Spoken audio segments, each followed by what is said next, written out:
18BC 1073. In this video, we are going to perform CSRF attack, and the tool which we are going to use is Burpsuite. The security goals which are going to try to compromise is confidentiality, integrity, and availability.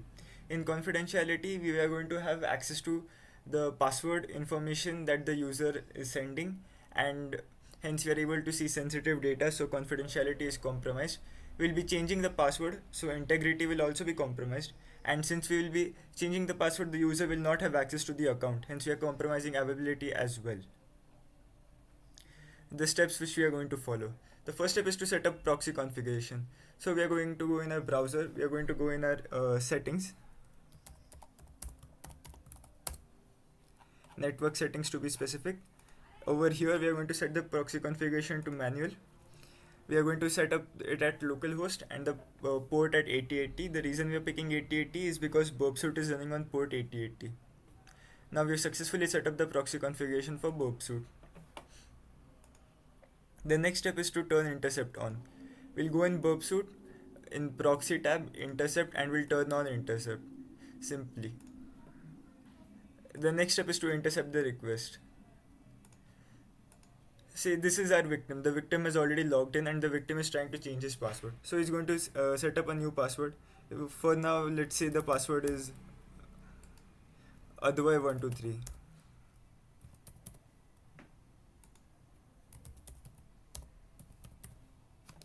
And he has changed the password and he's uploading it now.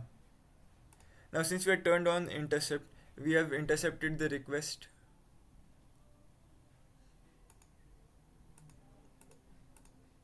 We have intercepted the request in Burpsuite over here.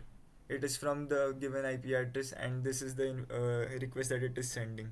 Here we can clearly see that Advay123 he is trying to set the password as Advay123. Hence we have already compromised the confidentiality of the message.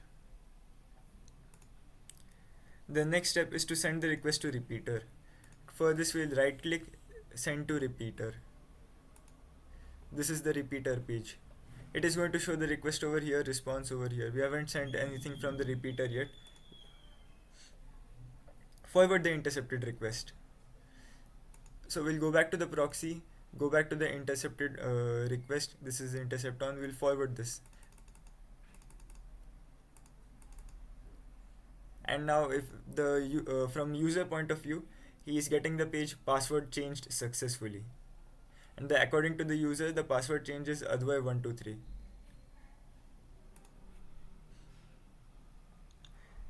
Next step is to send a request from the repeater. What we are going to do now is we are going to go in request repeater and we are going to change to the password whatever we like. So hello123 456. So the length is different, so for proof of concept it will be much easier to observe.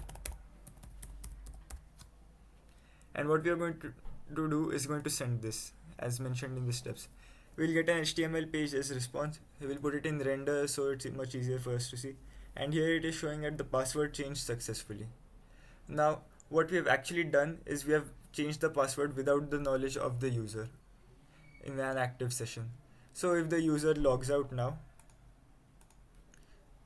we'll turn off intercept again, proof of concept only.